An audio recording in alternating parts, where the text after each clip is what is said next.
Buenas noches a todos. ¿Cómo están? ¿Bien? Bueno, pues vamos a tener nuestra clase el día de hoy y el tema se llama Afirmando nuestra vocación. Afirmando nuestra vocación. Vamos a orar. Señor, te damos muchas gracias, Padre, porque nos has traído el día de hoy una vez más a escuchar tu palabra, Señor, a escuchar lo que tú nos quieres enseñar el día de hoy. Ayúdanos, mi Dios, a estar prestos nuestros oídos y nuestro corazón a lo que tu Espíritu nos quiere decir, mi Dios. Ayúdame, Señor, para que yo solamente sea el canal por el cual tú hables, mi Dios, y que no diga más allá de lo que venga de tu corazón, Señor. En el nombre de Jesús te lo pedimos y te damos muchas gracias esta noche. Amén. Bueno, dijimos que se llama Afirmando nuestra vocación y vamos a empezar escuchando una historia de la vida real, un caso de la vida real. Había una niña llamada Sarita en el jardín de niños y su mamá la llevaba y ella era muy inquieta. Entonces la maestra seguido pues le mandaba llamar, ¿verdad? Al final, señora, ¿se puede quedar un ratito, por favor, para platicar? Fíjese que Sarita es muy inquieta, siempre está corriendo en el salón y no podemos hacer que se quede quieta. Pues Sarita tenía 4 años, pasó al siguiente año y seguía lo mismo a otra maestra nueva y también le decía lo mismo. Señora, fíjese que Sarita es muy inquieta y no podemos tenerla en su lugar. Y la mamá también iba a la iglesia, sus papás son cristianos. Iban a una iglesia que no es esta, ¿verdad? Y entonces iban vamos a decir que iban a la reunión de la semana que era del miércoles y los domingos. Y la maestra del miércoles, aquí no tenemos reunión los miércoles, ¿verdad? También le decía eso. Su niña no sabe obedecer, su niña no se está quieta. Pero la mamá se extrañaba mucho porque el domingo, el maestro del domingo, que tenía 30 niños en el salón, no le daba ninguna queja. Entonces ella le preguntaba, maestro, ¿cómo se porta Sarita? No, pues hermana, se porta pues como una niña de su edad. Sí, inquieta, pero como una niña de su edad. Y ella observaba, ¿no?, que Sarita el domingo salía con más trabajos, de manualidades y todo. Entonces, pues había algo ahí, ¿no?, diferente. Y su esposo de la hermana le dijo, no, pues es que el maestro a lo mejor sí tiene el llamado, ¿no?, el domingo, y la maestra del miércoles pues diferente. Entonces Sarita pasó a primero de primaria y pues esta hermana, acostumbrada a que le mandaran llamar siempre, pues la maestra no le mandó llamar. Pasaron las primeras semanas y como hasta la tercera semana la maestra le habló, señora, ¿se puede quedar a la salida para platicar un ratito? Y la señora, sí, maestra, ella dijo, pues ya sé a lo que vengo. Pero ¿cuál es la sorpresa de la señora? ¿Qué le dice? Fíjese que he estado observando a su hija y veo que ella necesita más actividad de lo que nosotros estamos viendo aquí. Es por eso que tiene tanta inquietud ella, ¿no? Y entonces quiero ver si podemos trabajar en equipo, usted y yo, usted en la casa y yo aquí, dejándole actividades extras, porque yo creo que ella puede con más conocimiento del que tenemos aquí para los niños de esta edad. Y empezaron a trabajar, ¿y cuál fue la sorpresa? Que Sarita mejoró su conducta también, ¿verdad? Entonces la hermana nuestra llega a su casa y le platica a su esposo, oye, fíjate que ya tenemos trabajando así. Y estoy súper agradecida porque esta maestra nos está ayudando y Sarita está contenta y ya no es pura llamada de atención. Entonces el esposo voltea y le dice, esa maestra tiene vocación. ¿Sí han escuchado esa frase? Sí, y no nada más en la escuela, ¿verdad? También hay médicos con vocación, en muchas profesiones donde a veces escuchamos, ¿verdad? Y al contrario, a veces tenemos maestros de nuestros hijos en la escuela que dices, híjole, no, yo creo que se equivocó de vocación. ¿Sí han escuchado eso, verdad? ¿Y cómo se llama nuestro tema el día de hoy? Afirmando nuestra vocación. Y de eso vamos a hablar el día de hoy. Entonces, bueno, esto fue una introducción para más o menos ubicarnos en esta palabra. Y los que no sabían, o a lo mejor los que están más chiquitos, también en la palabra de Dios también usa la palabra vocación. Vamos a ver el significado de esta palabra para poder entenderlo mejor, ¿sale? Vocación, la Real Academia Española nos dice que significa inclinación a un estado, una profesión o una carrera. Y como sinónimos nos dice que está inclinación, afición, preferencia, tendencia, aptitud y gusto. Y también nos dice otro significado, la Real Academia Española, que es en el cual nosotros nos vamos a enfocar. Dice que significa inspiración con que Dios llama a algún estado determinado. Inspiración con que Dios llama a un estado determinado. Entonces vamos a ver que la palabra nos habla de lo importante que es desarrollar un carácter cristiano que nos enfoque en nuestra vocación. Pero ¿cuál es esa vocación de la que nos habla la Biblia? Vamos a ir por favor a 2 de Pedro 1, versículo 10.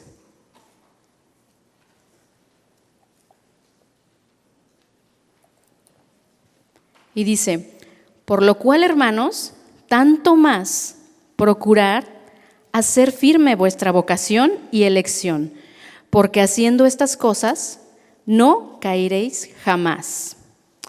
Para comprender la profundidad de este texto, vamos a estudiar lo que significan estas palabras desde su origen griego, ¿verdad? Porque sabemos que el Nuevo Testamento fue escrito en su mayoría en griego, también en algunas partes en arameo, pero en su mayoría en griego. Entonces vamos a ver que esta parte fue escrita en griego y vamos a ver que firme, la palabra firme viene del griego bebaios y significa constante. Y la palabra vocación viene del griego klesis, con K, y significa llamamiento, vocación o invitación. Entonces, sabiendo esto, este versículo se podría parafrasear más o menos así. Por lo cual, hermanos, procuren ser constantes en el llamado de Dios, porque haciendo estas cosas no caerán jamás. Todos sabemos que el mejor día de nuestra vida es cuando el Señor nos llamó, ¿verdad? Dijimos que entonces vocación es el llamado de Dios. ¿Y cuál es el llamado de Dios? El primer llamado que el Señor nos hizo fue a conocerlo a Él, ¿verdad que sí? Antes de ser maestros. Primero hubo un día en que el Señor nos llamó. Todos vivíamos sin conocer a Dios, todos los que estamos aquí.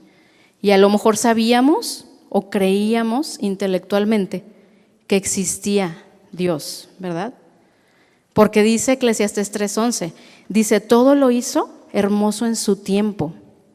Y luego dice también, y ha puesto eternidad en el corazón de ellos, sin que alcance el hombre a entender la obra que ha hecho Dios desde el principio hasta el fin. Entonces, sabemos y entendemos que incluso la gente que no es cristiana, que no es creyente, dentro de sí algo les dice que Dios existe. ¿Sí? La gente, incluso la gente los delincuentes y gente que se porta súper mal, ¿cuántas veces no vemos, ¿no? En las noticias que hasta tienen hasta tatuado, ¿no? Ahí lo que ellos piensan que es su Dios. Entonces, hay una parte del ser humano que intrínsecamente sabe que Dios existe, aunque no lo quieran aceptar, pues el Señor puso esa eternidad en el corazón de todos y de cada uno. Y aunque ellos sigan en su creencia, hay veces que siguen en sus pecados, ¿verdad? La mayoría de las veces. Y Romanos 3:23, ¿qué nos dice? Nos dice, por cuanto todos pecaron y están destituidos de la gloria de Dios. Y nosotros no nos debemos asombrar de los que no son creyentes, porque nosotros todos los que estamos aquí y los que nos escuchan también, todos antes de conocer al Señor, todos vivíamos así, tomando malas decisiones, ¿verdad? Irresponsablemente, viviendo sin rumbo, o a lo mejor algunos pudieron haber tenido una vida más ordenada, ¿no? Por el tipo de educación, porque también eso influye en cómo vivimos, que algunos en el contexto de nuestro hogar tuvimos una educación distinta, a lo mejor con más normas morales que otros, pero aún así, por una vida muy moral que hayamos tenido, no conocíamos al Señor y estamos, como dice este versículo, estábamos destituidos de la gloria de Dios, ¿verdad? Hasta aquel día glorioso que el Señor ya había destinado para cada uno, ¿verdad? Que llegó el Señor y que nos dijo: tú eres mi hijo amado, tú eres mi hija amada y yo te hice para mí, y no importa todo lo malo, lo sucio, lo vil que hayas hecho, no importa lo que hayas hecho, yo envié a mi Hijo Jesucristo para que pagara ese precio que tú debías pagar y para que Él pagara en tu lugar lo que tú merecías. ¿Se acuerdan de ese día que les dijo el Señor? A todos nos dijo. Y si no lo recuerdan, pues es el momento, ¿no? de que el Señor nos está diciendo que Él mandó a su Hijo Jesús para pagar lo que hicimos. Y el Señor nos dijo: y si tú te arrepientes en este momento y crees en ese sacrificio que el Señor hizo, entonces yo te restauraré, te haré una nueva persona, te voy a limpiar para mí, ¿verdad? Para que seas y vivas para mí y conmigo siempre. Y ese es el día más hermoso. ¿Sí lo recuerdan? ¿Sí? El día que el Señor nos quitó ese velo que nos separaba de Él, ¿verdad? Es como decir que ese día fue el más importante para nosotros. Las que son mamás, ¿se acuerdan de cuando nacieron sus hijos? ¿Sí se acuerdan? Es algo maravilloso, ¿verdad? Es algo hermoso y podemos recordar como si fuera uno de los días más felices y más hermosos de nuestra vida. Sin embargo, el día que el Señor nos llamó a su presencia y a su conocimiento es todavía más hermoso. ¿Por qué? Porque nos dio una nueva vida, porque nos libró de la condenación eterna y nos dio una vida eterna junto con Él. Entonces, el Señor, por su gracia, porque no lo merecíamos, nos dio a su Hijo Jesucristo, quien murió en nuestro lugar, ¿verdad? Para que fuéramos libres de esa condenación. Y nosotros solamente lo que tuvimos que hacer fue creer y cambiar la dirección, ¿verdad? De empezar a vivir para Él. Y así el Señor Jesús, cuando le está diciendo a Nicodemo que es necesario nacer de nuevo, en Juan capítulo 3, en el versículo 16, es donde le dice el versículo que todos nos sabemos, ¿no? Porque de tal manera amó Dios al mundo que ha dado a su Hijo unigénito para que todo aquel que en Él cree no se pierda, mas tenga vida eterna. Y luego en el 18 dice: el que en Él cree no es condenado, pero el que no cree ya ha sido condenado. ¿Por qué? Porque no ha creído, ahí dice, en el nombre del unigénito Hijo de Dios. Y esta es la condenación, que la luz vino al mundo y los hombres amaron más las tinieblas que la luz, porque sus obras eran ¿qué? Malas. Porque todo aquel que hace lo malo aborrece la luz y no viene a la luz para que sus obras no sean reprendidas. Esa es la razón de que muchos no quieren, ¿verdad? De que se sienten confrontados con la palabra y no quieren porque saben que sus obras bajo esa luz del Señor van a ser reprendidas. Pero el 21 nos dice, y eso nos compete a nosotros: mas el que practica la verdad viene a la luz. Y aquí dice: para que sea manifiesto que sus obras son hechas en Dios. Entonces aquí vemos que somos salvados. Primero somos salvados por el Señor, venimos a la luz y entonces comenzamos a vivir conforme a la voluntad de Dios. Y esto es inminente en todo creyente. Nos duele ya pecar, nos incomoda estar donde se practica lo que no es conforme a la vida de Dios. Y esto, o sea, si realmente sentimos esa incomodidad y ese dolor cuando fallamos, eso indica que tenemos una nueva naturaleza y que estamos desarrollando un carácter cristiano, ¿verdad? Que nos va a enfocar ese carácter en nuestro llamado, en nuestra vocación. Y la palabra, en toda la palabra, no deja de decirnos esto, que andemos como hijos de luz. Antes no podíamos, pero ahora tenemos su Espíritu Santo que nos ayuda en nuestra debilidad. Entonces el Señor nos llama a esa salvación y en ese proceso donde nos empieza a santificar es cuando recibimos el llamado a servirle, ¿verdad? No nos llamó ese día cuando nos convertimos a Él y le conocimos, no nos dijo ese día que quería que fuéramos maestros, ¿verdad que no? Sino que empieza un proceso de santificación y en ese proceso que vamos conociéndole a Él es cuando recibimos el llamado a servirle. Vamos a buscar, por favor, Romanos capítulo 6.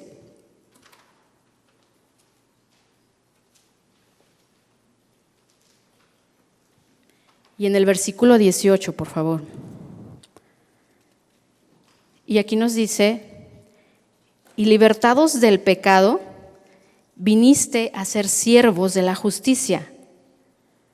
Hablo como humano en el 19, por vuestra humana debilidad, que así como para iniquidad presentaron vuestros miembros para servir a la inmundicia y a la iniquidad, o sea, antes de conocer al Señor, así ahora para santificación presentad vuestros miembros para servir a la justicia. Todo servicio que realizamos, hermanos, desde el servicio que damos en nuestra casa, que es el primero que debemos dar antes que venir aquí a servir como maestros, o sea, servir en nuestra casa, en nuestra familia, con nuestro esposo, esposa, hijos, mamá, papá. Ese servicio es el primordial. Todo servicio, hasta el servicio que damos aquí como maestros en la iglesia infantil, tiene un motivo y un propósito que debemos tener bien claro, que nuestra motivación para servir sea correcta. Y nuestra motivación debe ser la gratitud al Señor, que tengamos en tan alta estima la salvación que nos dio por su gracia y que ahora vivamos para Él. ¿Para qué? Para que otros le conozcan, para que los niños a quienes le damos la clase en los salones de la iglesia tengan esa salvación, ¿sí? Es como si fuera una causa y un efecto. La causa de que servimos es que el Señor nos salvó, ¿sí? Esa es la motivación, eso nos motiva. Y el propósito o el efecto de nuestro servicio es que otros, en este caso los niños, sean salvos, ¿no? Desde el departamento de cuna se les está sembrando la palabra en su corazón. Y son semillas, semillas, semillas que vamos depositando para que un día germinen, ¿verdad? Que un día den fruto y que puedan ellos nacer de nuevo. Ese es el propósito. Entonces vamos a ver que en 2 de Corintios, vamos a buscar el capítulo 5, versículo 14, que el apóstol Pablo dice, porque el amor de Cristo nos constriñe. O sea, él está pensando en esa salvación que ya recibió. Pensando esto, que si uno murió por todos, luego todos murieron. Y por todos murió para que los que viven ya no vivan para sí, sino para aquel que murió y resucitó por ellos, ¿no? Nos está diciendo que ahora vivimos para Cristo en nuestra nueva naturaleza. Y si recuerdan, en los inicios de la iglesia, los apóstoles predicaban la palabra y la iglesia empezó a crecer. ¿Sí se acuerdan? En Hechos capítulo 6, en el versículo 3, dice que la iglesia empezó a crecer y los apóstoles, además de predicar la palabra, atendían a la gente, ¿verdad? Porque eso también es parte del evangelio, ¿no? Amar a los hermanos, darles atención. Y ellos lo hacían, pero al ver que empezaba a llegar mucha gente, se añadió mucha gente a la iglesia, creció la necesidad y dice que buscaron ¿qué? Hombres de buen testimonio para que sirvieran las mesas. Esos hombres de buen testimonio iban a servir las mesas, ellos no iban a predicar la palabra, solamente iban a atender a la gente, ¿no? A decirle, pásele, siéntese hermano, ahorita ya va a empezar, ahorita va a venir el apóstol Pablo a predicar, pero aquí hay un lugar, aquí tenemos otro para usted, pásele, ustedes son dos, pásele por acá, así, ¿no? acomodando, poniendo orden en esas reuniones donde ellos escuchaban la palabra. Y era requisito ser de buen testimonio, el único requisito y el más alto, ¿verdad? Ser de buen testimonio.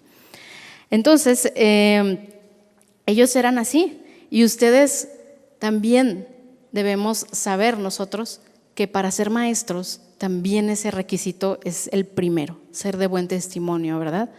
¿Por qué? Porque cuanto más que estamos con los niños, debemos tener buen testimonio, con un mayor compromiso aún.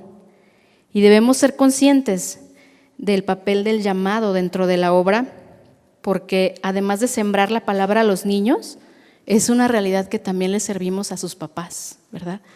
Nosotros somos muy bendecidos en servir en esta iglesia que es muy grande y que tiene múltiples ministerios, y que los papás de los niños están en el auditorio recibiendo la palabra, y que muchas veces esos papás a lo mejor son nada más oyentes, no sabemos, ¿no? el contexto, porque no por venir todos son creyentes. Entonces están escuchando la palabra y están recibiendo. Y nosotros tenemos a los niños en el salón y también estamos sembrando la palabra. Entonces, ¿qué estamos haciendo? ¿Estamos sirviendo a nuestros hermanos o a la gente que aún no es creyente y que está recibiendo? Y estamos siendo parte de esa extensión del reino de Dios, ¿verdad? Porque la palabra, ¿por qué viene la fe? Por el oír la palabra de Dios, ¿verdad? Entonces la gente se convierte, la gente nace de Dios por escuchar la palabra que ellos están haciendo. Y no es lo mismo que si estuvieran escuchándole en el auditorio con los niños ahí, porque su atención está dividida, ¿no? Entre escuchar y cuidar a los niños. Entonces, gracias a Dios que podemos estar en esta obra que ha crecido de una manera ordenada y que podemos ser parte de ese orden, ¿verdad? Porque ciertamente hay congregaciones donde no hay la posibilidad por el número de servidores de hacer esto, y pues poco a poco el Señor va poniendo todo en orden, pero tenemos que concientizarnos de que somos muy, muy, muy bendecidos de poder hacer esto. Entonces, ese es el propósito de nuestro servicio. Ya vimos que la motivación es que somos salvos y que recibimos ese regalo tan grande, pero el propósito es ese, que el reino de Dios crezca y que la gente no se pierda, ¿verdad? Sabemos que los tiempos que vivimos son tremendos. Yo creo que todos los debemos estar discerniendo en esta actualidad tan dura que estamos viviendo. La maldad está aumentando, y entonces debe ser ese propósito, que la gente no se pierda, que conozcan al Dios que nosotros conocemos, ¿verdad? Al Dios que nos ha restaurado y que nos sigue restaurando, al Dios que nos da paz, que sana nuestras heridas emocionales y aún físicas, ¿verdad? Que nos ha hecho nuevas criaturas, a ese Dios que nos va perfeccionando. ¿Quién tiene familiares que no son creyentes? No, todos. ¿Quién tiene gente muy amada? Incluso a veces los esposos o las esposas que no han llegado al conocimiento del Señor. Y ese es nuestro anhelo, y debemos anhelarlo con todo nuestro corazón, que ellos conozcan a Dios y que se salven, ¿verdad? Y que nuestras generaciones crezcan en esa bendición que nosotros ya tenemos. Ese es el propósito de nuestro ministerio, es la motivación de nuestro servicio y el propósito con el cual nosotros sembramos la palabra, porque no es nada más venir a jugar a la escuelita, sino que esa clase que estamos dando es con un propósito eterno. Entonces el Señor quiere que recordemos esto hoy y cada día, que sirvamos con un carácter conforme a la vocación con que fuimos llamados. Y recordando el significado de vocación que dijimos hace un momento, es afición, como cuando dicen que eres aficionado a, preferencia, tendencia, aptitud, o sea que también nos pide que seamos aptos, y gusto. Como veíamos en el ejemplo de la maestra que tenía vocación, ¿verdad? Del inicio. Y ahorita lo vamos a retomar este ejemplo. Entonces, nuestra motivación más grande es que los niños conozcan a Dios, y para eso debemos servir de una manera diligente, sabiendo para quién lo hacemos, ¿verdad? Para quién servimos al Señor, primeramente, con un carácter que muestre a Cristo, con un carácter cristiano digno de nuestra vocación. Y volviendo al ejemplo del inicio de un maestro secular con vocación, yo me puse a leer algunas de las características que tiene un maestro en lo secular, del que se puede decir que tiene vocación, que lo distinguen y hace que la gente pueda decir eso, ¿no? Que es un maestro con vocación. Y algunas de sus características son, las voy a ir enumerando. Dice, número 1, elige la enseñanza como forma de vida. Y aquí nos vamos a ir haciendo como un paralelo también con los maestros de la iglesia infantil. Dice que enseña con pasión y con compromiso. Entonces, así también nosotros, ¿cuánto más debemos enseñar la palabra con pasión y con compromiso, sabiendo lo que estamos enseñando? Número 2, se alegra de ver a sus alumnos aprender y crecer. Nosotros como maestros de iglesia infantil debemos alegrarnos, ¿verdad?, de que los niños estén aprendiendo la palabra y de que puedan ir creciendo en ese conocimiento de Dios. Número 3, tiene empatía. ¿Sí sabemos lo que es empatía?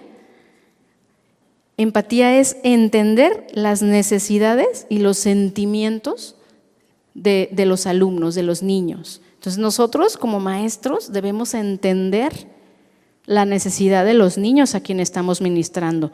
Si es departamento de cuna, la necesidad física es primordial, ¿verdad? Que esté bien, que esté limpio, que ya esté alimentado para que pueda recibir la semilla de la palabra. Y en cada una de las etapas, por eso es importante conocer las características, para tener esa empatía, ¿no? Preescolares, pues están aún en control de esfínteres, entonces ser empáticos, ¿no? Si les anda, pues hay que llevarlos porque hay veces que les puede ganar, ¿verdad? Entonces tenemos que tener esa empatía desde el conocimiento de sus características, ¿sale? Otra característica es paciente y entiende el ritmo de aprendizaje de cada uno. También esto tenemos que tener paciencia con los niños y también con nuestros maestros, compañeros de aula, ¿verdad?, que están trabajando con nosotros, porque ciertamente tenemos maestros de todas las edades y maestros que acaban de entrar hace poquito y maestros a lo mejor que ya tienen mucho, pero necesitan que seamos pacientes, ¿verdad?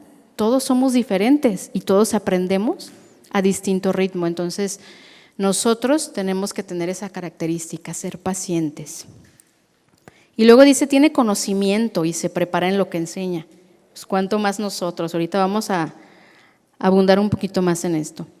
Comunica de manera efectiva lo que va a enseñar y también las instrucciones. Debemos ser sabios para comunicar las instrucciones a los maestros de apoyo, a los niños, y no nada más pensar que nos entendieron, ¿verdad?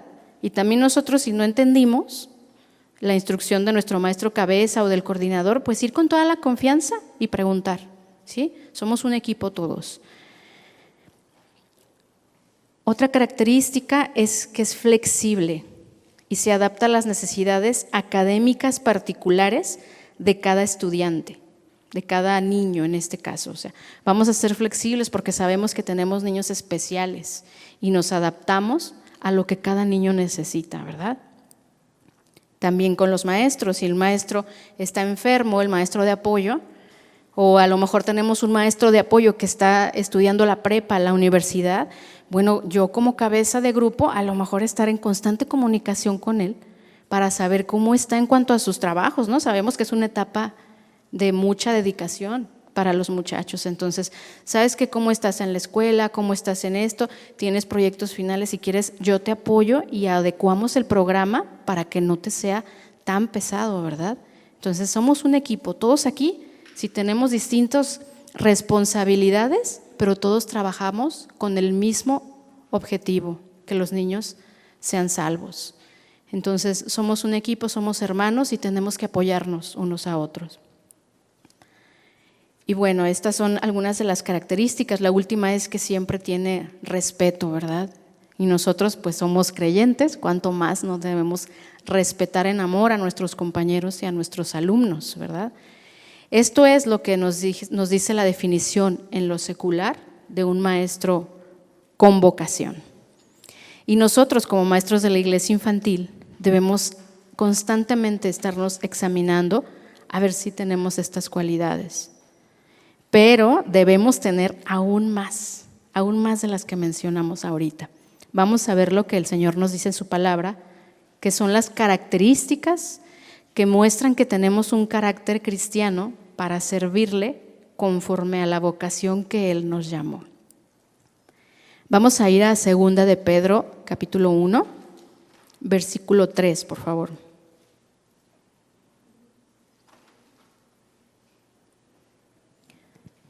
Y dice, como todas las cosas que pertenecen a la vida y a la piedad nos han sido dadas por su divino poder, mediante el conocimiento de aquel que nos llamó por su gloria y excelencia, por medio de las cuales nos ha dado preciosas y grandísimas promesas, para que por ellas llegaseis a ser participantes de la naturaleza divina.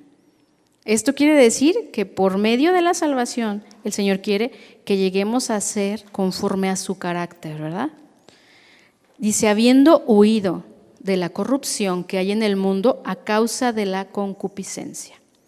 Entonces aquí nos está diciendo, el apóstol Pedro, nos está hablando del inmenso regalo que nos dio ya el Señor con su salvación, cuando aceptamos ser sus hijos, y enseguida, en el versículo 5, nos va a decir que seamos diligentes en mostrar las cualidades del carácter que vamos a ver ahorita.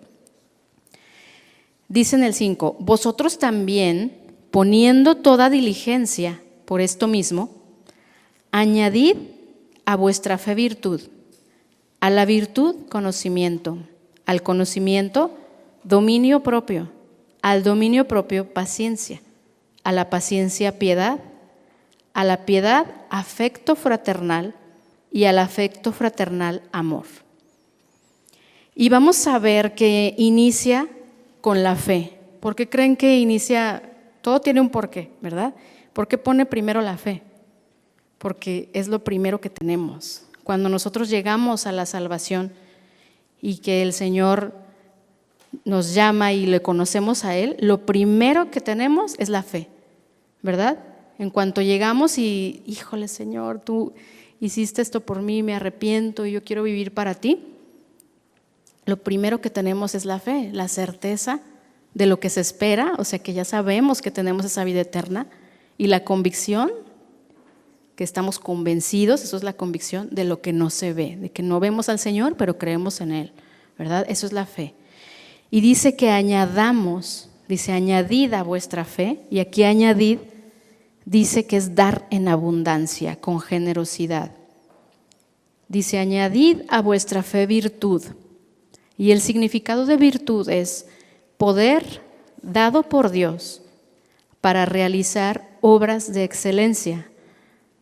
También significa bondad moral. Y una de las traducciones dice que es tener un carácter digno de admiración. Entonces, ¿cómo sería un maestro que está añadiendo virtud a esa fe que ya tenemos? Un maestro que añade virtud a su fe va a ser un maestro organizado, un maestro que se anticipa, que planea para poder cubrir en tiempo sus responsabilidades, ¿verdad? Que administra su tiempo para poder entregar su bosquejo en el día que se entrega, para poder entregar su tarea en el día que se entrega, ¿verdad? Dice que es un maestro de un carácter digno de admiración, un maestro que es trabajador, que es atento, que trata bien a los niños, que es amable, que si por causa de fuerza mayor no pudo entregar su clase, o sea, se le atoró algo en el trabajo y hoy se entrega la clase y no alcanza, manda un mensaje al coordinador, ¿verdad? Oye, ¿sabes qué? Híjole, estoy bien apurado, me das chance, lo entrego mañana, me estoy apurando, pero tiene esa atención, ¿verdad? A su cabeza de grupo, no nada más se hace ojo de hormiga, o ¿cómo es? ¿Color de hormiga? Ojo de hormiga. Que así deja que pase el tiempo y pues no se va a dar cuenta que no he mandado mi tarea porque somos 20 en el grupo. No, o sea, hay que tener la atención porque siempre debe haber una comprensión, ¿verdad? De parte del coordinador, del cabeza, dada la situación que sea la que se presente. Oye, ¿sabes qué? Me surgió más trabajo de lo normal, voy a entregar mi tarea más noche, así, tener esa atención, porque somos creyentes, somos hijos de Dios, tenemos que ser educados y respetuosos. Entonces dice que ya añadimos a vuestra fe esa virtud, ¿verdad? Y a la virtud, ¿qué le vamos a añadir? Conocimiento. La definición de conocimiento es entendimiento, percepción correcta, verdad comprendida y aplicada de forma correcta. Y dice aquí que implica un estudio diligente y la búsqueda de la verdad en la palabra de Dios. Quiere decir que cuando estamos añadiendo el conocimiento a la virtud y a la fe, nos compromete a ser maestros que estudiamos la palabra, ¿verdad? Dice que aplicada de forma correcta. Entonces, debemos buscar que nuestras clases tengan aplicaciones prácticas para la vida del niño, de acuerdo al nivel que él está viviendo, a la etapa que él está. Sí, de enseñarles la palabra, enseñarles las historias bíblicas y se las van aprendiendo, pero sobre todo que ellos comprendan de qué les está sirviendo esa historia, ¿verdad?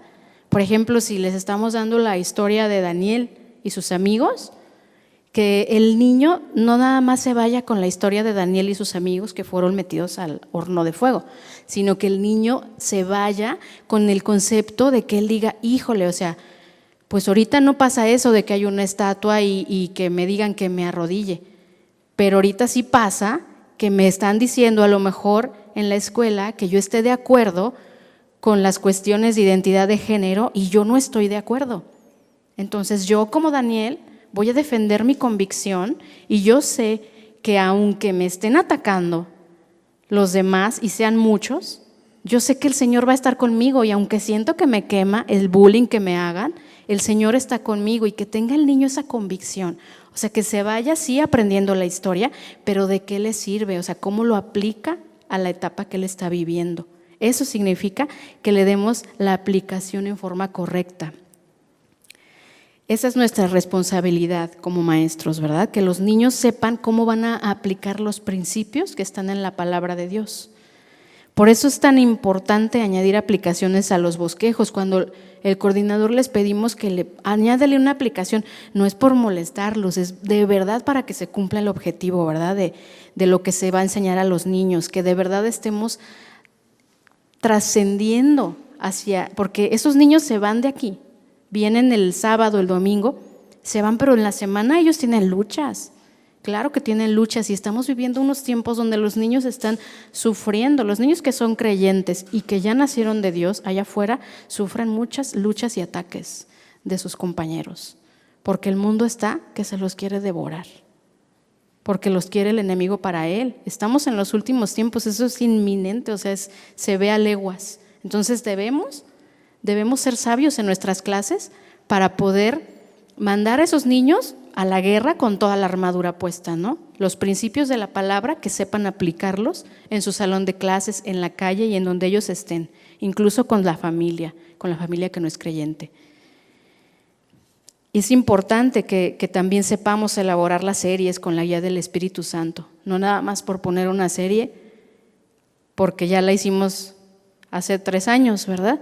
Sino que de verdad sea una serie que esté guiada por el Espíritu Santo con lo que los niños necesitan. Entonces, tanto clases con aplicaciones como las series que hacemos para los niños deben estar guiadas por el Espíritu Santo de Dios para que nuestros niños, los niños de Dios, vayan con todas las herramientas necesarias. Y luego dice, ya vimos que vamos a añadir a la fe virtud, a la virtud conocimiento y luego al conocimiento dominio propio. Dice que dominio propio es saber contenerse, tener autocontrol, no dejarse controlar por la carne. Y bueno, este punto del dominio propio podría ser súper extenso, muy extenso, porque el dominio propio lo necesitamos para todo, no nada más en la clase, ¿verdad? Con los niños, claro que lo necesitamos, porque hay niños que son muy obedientes y hay niños que no son tan obedientes y necesitamos tener el dominio propio, pero tenemos que también tener dominio propio desde que nos levantamos, ¿sí o no? Desde que suena nuestro despertador, Tenemos que tener dominio propio porque hay quienes tienen 10 alarmas para acostarse, otros 2 minutos, 2 minutos, 2 minutos y hacen 20. Y no, o sea, debemos tener dominio propio para poder hacer nuestras cosas con excelencia, ¿no? Si sabemos que no podemos levantarnos así tan fácil, pues hay que poner el despertador allá, donde nos tenemos que parar y pues ya, ¿verdad? Entonces, para muchas cosas se necesita el dominio propio, para administrar nuestros tiempos y poder cumplir con lo que el ministerio requiere, ¿no? De enviar tareas, incluso para orar necesitamos dominio propio. ¿Por qué? Porque necesitamos decir, este tiempo lo voy a dedicar a orar, este tiempo lo voy a dedicar a escudriñar la palabra y dominarnos y no estar haciendo otras cosas, ¿sí? Segunda de Pedro 1:6 dice, al dominio propio, paciencia. Y la definición de paciencia es resistencia, perseverancia para hacer lo correcto, sin ceder a la tentación o a la prueba. Es ese poder de permanencia espiritual que no cede. Es la virtud de resistir con una esperanza vibrante. Por ejemplo, la paciencia que debemos tener ante una situación de una prueba de salud o de una prueba económica, ¿verdad? ¿Cuántas veces no el Señor nos prueba en lo económico y antes de buscar la guía de Dios, de preguntarle qué es lo que debo hacer, ya estamos nosotros buscando soluciones? Voy a pedir prestado por acá y pido prestado por acá y pido prestado por acá y cumplo con mi deuda. Pero el Señor no quiere eso. Entonces necesitamos ser sabios, ser pacientes con esperanza vibrante, ¿verdad? Porque el Señor se manifiesta de maneras impresionantes, de verdad, cuando nosotros le creemos a Él y cuando nosotros tenemos esa paciencia que nos mantiene firmes en nuestra convicción. Hay veces que podemos estar pasando una situación de salud y no, pues ve con tal persona y ve con tal y no le preguntamos a Dios primero, cuando Él es el que sabe hasta dónde nos va a permitir llegar en esa prueba, ¿verdad? Entonces, tenemos que añadir esa paciencia, esa perseverancia para hacer lo correcto, así como dice la definición, siempre de la mano del Señor, buscando lo que Él quiere enseñarnos. Y a la paciencia, piedad. Piedad significa vivir con reverencia, con lealtad, con obediencia a Dios, sin ser irreverentes, dando el honor y el respeto que el Señor se merece. Aún en nuestras expresiones, cuando nos expresamos del Señor en el salón de clases, ¿verdad? Que los niños puedan ver un maestro que es reverente con el Señor, que le tiene ese respeto sabiendo quién es Él. Porque los niños aprenden todo de lo que ven. Y la piedad se manifiesta también en la manera como vivimos día a día, ¿verdad? Ya lo veíamos en el seminario, la conducta piadosa. Y dice que añadamos a la piedad afecto fraternal, amar a nuestros hermanos sin rencillas, sin amarguras, sin rencor, ¿verdad? Si mi cabeza de grupo me llamó la atención a lo mejor porque hice algo mal, que a lo mejor no me enseñó a hacerlo, la cabeza de grupo o el cabeza de grupo o el coordinador no me enseñó cómo hacerlo y me está llamando la atención de algo que él no me ha enseñado y entonces empezamos, híjole, no, es que me está llamando la atención y él no me dio nunca la instrucción y ¿qué estamos creando? Estamos creando raíces de amargura en el corazón. ¿Y qué dice la Biblia que pasa cuando hay una raíz de amargura? Dice que nos separa, ¿verdad?, de la gracia de Dios. O sea, no podemos servir con un corazón que tiene amargura. Entonces, dice afecto fraternal. Debemos aprender a tener afecto por todos nuestros hermanos, los que nos tratan bien y los que no nos tratan bien, los que son justos y los que no son injustos. Porque incluso cuando alguien nos hace algo, el Señor está usando eso para que nosotros aprendamos a perdonar, ¿verdad? Porque si no, si alguien no nos ofende o si alguien no es injusto, ¿cómo vamos a aprender a amar como Dios quiere? Pues no se puede, ¿verdad? Necesitamos pasar esas situaciones de injusticias, de a lo mejor de alguna ofensa o de que nos hiera a alguien para saber aplicar ese perdón que Dios quiere que tengamos hacia nuestros hermanos. Entonces ya vimos que es a la piedad, afecto fraternal, y al afecto fraternal, amor. Aquí se refiere al amor ágape, que ya vimos la semana pasada, ¿verdad? Nos hablaron del amor, al ferviente amor que cubre multitud de pecados. En 1 de Pedro 4:8 nos habla de eso. Y el amor del maestro es dar prioridad al bien espiritual de los niños y de los demás, aún sobre sus propios deseos. Debemos mostrar ese amor que permanece, que nunca deja de ser. El amor que nos hablaba el maestro Antonio en 1 Corintios 13, ¿verdad? Dice que la mayor virtud es el amor, y ya lo estudiamos. Es un amor como el de Dios, que perdona, que ama aún a quienes nos lastiman. Porque qué fácil es amar a los que nos aman, ¿verdad? Cuando tenemos familia que es muy linda con nosotros, nuestros amigos que son buenísima onda con nosotros, y es bien padre y bien fácil amarlos, ¿verdad? Ay, mi amiga que es tan linda, que todo me dice bonito, y los amamos. Pero ¿qué pasa cuando hay alguien que a lo mejor no nos saluda? Y, ay, no me saluda ese maestro. No, o sea, Dios quiere que nosotros amemos. Si no te saludan, va pasando y, ay, hola, no se me ocurre ningún nombre, Lupita, buenas tardes, ¿no? Entonces, nosotros debemos dar ese paso. Si vemos que a lo mejor no hay un amor hacia nosotros visual, ¿verdad? Porque a lo mejor a veces también son ideas que nos hacemos.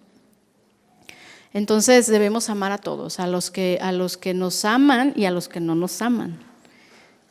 Y un amor por los niños, sabiendo que para el Señor los niños son muy preciados. Para el Señor los niños son algo muy, muy, muy preciado. Tan es así que dice la Biblia, ¿verdad? Que cualquiera que hiciere tropezar a uno de sus pequeños del Señor, más le valiera ¿qué? Atarse una piedra de molino de asno y aventarse al mar y hundirse. O sea, imagínense el valor que tienen los niños para el Señor. Por eso debemos ser bien cuidadosos con lo que les enseñamos, con cómo los tratamos, tratarlos con amor, con respeto, con cuidado, o sea, cuidarlos como si fueran nuestros hijos, porque son de Dios, y Él nos va a pedir cuentas de cada uno de los niños que están en nuestro salón, de lo que les enseñamos, pero también de cómo los tratamos. Y estas son las cualidades de un carácter que nos enfoca en nuestra vocación, cualidades que el Señor nos muestra en su palabra por medio de su Espíritu Santo, que inspiró al apóstol Pedro. Y sigue diciendo en el versículo 8, porque si estas cosas están en vosotros y abundan, no nos dejarán estar ociosos ni sin fruto en cuanto al conocimiento de nuestro Señor Jesucristo. Y en el 9 dice, pero el que no tiene estas cosas tiene la vista muy corta, es ciego, habiendo olvidado la purificación de sus antiguos pecados. La motivación de nuestro servicio, ¿cuál dijimos que era? Agradecer la salvación tan grande que tenemos, ¿verdad? Y que los niños conozcan a Dios, que ellos sean salvos. Y aquí dice entonces que alguien que carece de estas cualidades que acabamos de estudiar, puede ser que no esté discerniendo su condición espiritual. Dice que es como alguien que olvidó la purificación de sus pecados. Qué fuerte, ¿verdad? ¿Ustedes se pueden olvidar de cuando Dios nos perdonó? Yo no. ¿Alguien de aquí se podría olvidar de eso? O sea, del momento en que el Señor vino y que te perdona tus pecados y que dices, híjole, yo era de lo peor, que te das cuenta, que te abre el entendimiento y que te das cuenta y dices, híjole, Señor, perdóname, porque aunque no era asesina o ladrona o cosas así, era de lo peor y atenté contra tu santidad. Cuando te das cuenta de eso, o sea, jamás se puede olvidar ese día, nadie lo puede olvidar. Y aquí dice que los que no son así, dice que es como alguien que olvidó la purificación de sus pecados. Eso es algo bien fuerte, muy fuerte. Y hay gente que actúa como si no se acordara de eso, como si tuviera una amnesia espiritual, sin confianza en su profesión de fe. Y luego el versículo 10 dice, por lo cual, hermanos, tanto más procurad hacer firme vuestra vocación y elección, porque haciendo estas cosas no caeréis jamás. Entonces dijimos que firme era constante. Y es aquí donde el apóstol Pedro nos quiere llevar. Hagan todo esto y así afirmen su vocación, sean constantes en el llamado que Dios les ha hecho. Ya fuimos salvados y por tener esa salvación tan grande, en gratitud, esforcémonos diligentemente en la gracia de Dios. Sabemos que muchas cosas no podemos hacerlas por nosotros mismos, que siempre necesitamos la gracia de Dios. Pero el Señor está atento a nuestras oraciones y está atento a nuestro corazón. Cuando nosotros de verdad anhelamos añadir eso a nuestro carácter, nosotros vamos a estar pegados a Dios y decirle: Señor, me falta virtud, ayúdame por favor. Y me paro y me pongo a hacer las cosas que tengo que hacer, ¿verdad? Señor, me falta dominio propio para dejar de ver redes sociales a lo mejor.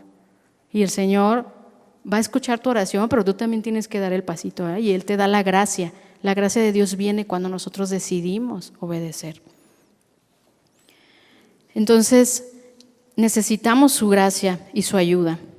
Y debemos examinarnos si estamos dando como maestros esos frutos de un carácter que sirve a Dios conforme a la vocación con que fuimos llamados.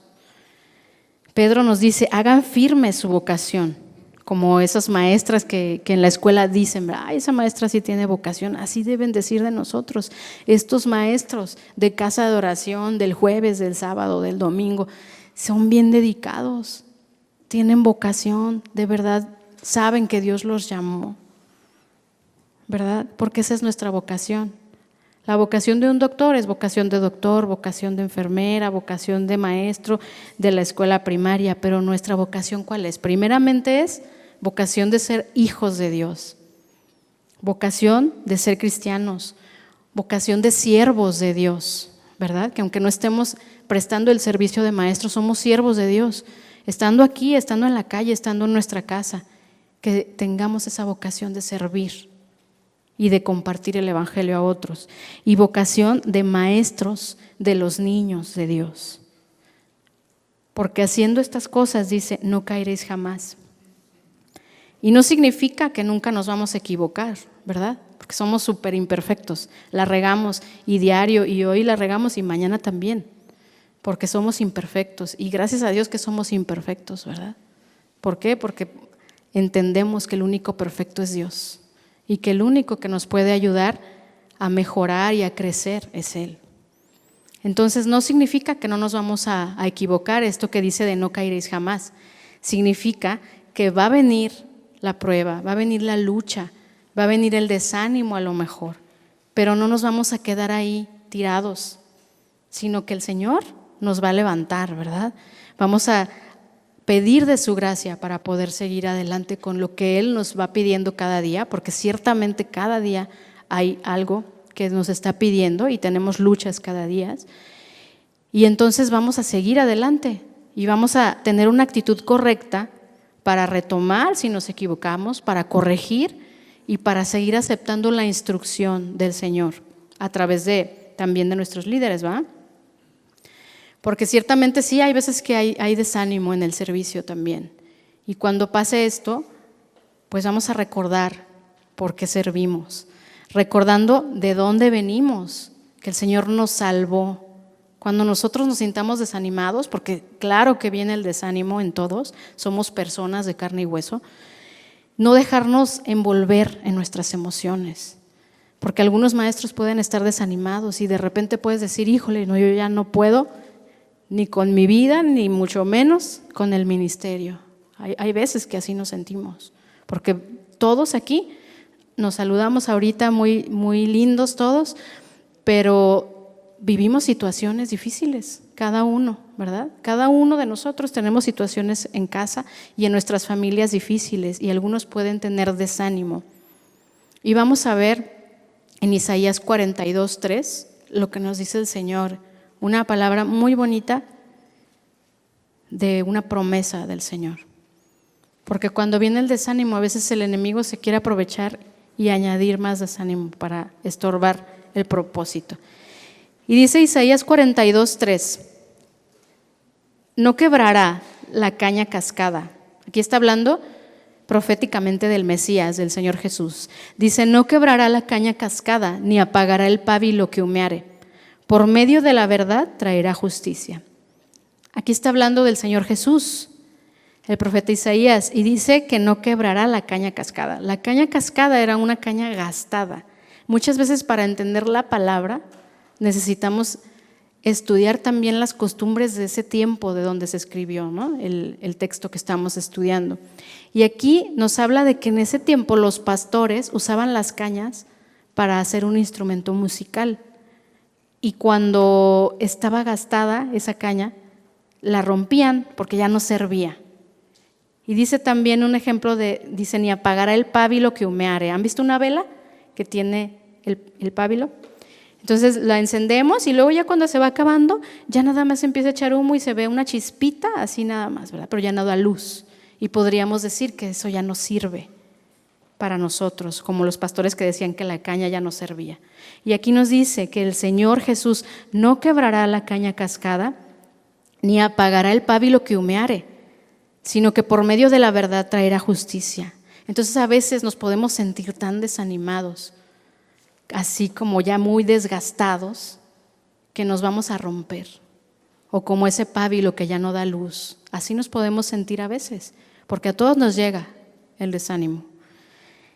Pero ¿qué pasa? Que el Señor nos da una promesa aquí y nos promete que por medio de su verdad nos va a levantar y nos va a fortalecer y nos va a volver a hacer esa luz que brilla y esa caña que da música, ¿verdad? ¿Por qué? Porque para Él no somos inútiles, Él nos escogió, Él dio su sangre por nosotros y Él nos va a fortalecer cuando nos sintamos así, porque dice que su poder se perfecciona ¿en dónde? En nuestra debilidad. Si nos sentimos así de débiles, con dolor, con angustia, vamos al Señor, porque Él nos va a fortalecer y su poder se va a perfeccionar. Y es cuando vamos a ver el milagro de, híjole Señor, yo me sentía tan mal, tan desanimada, que ya no podía más, pero tu poder me levantó. Y lo hemos visto muchas veces y lo vamos a seguir viendo porque tenemos un Dios fiel, ¿verdad? Así que no debemos quedarnos ahí, y a eso se refiere, que haciendo estas cosas no caeréis jamás, no que nunca nos vaya a pasar algo de desánimo, de lucha, sino que vamos a estar firmes, creyendo en las promesas del Señor y en quién es Él.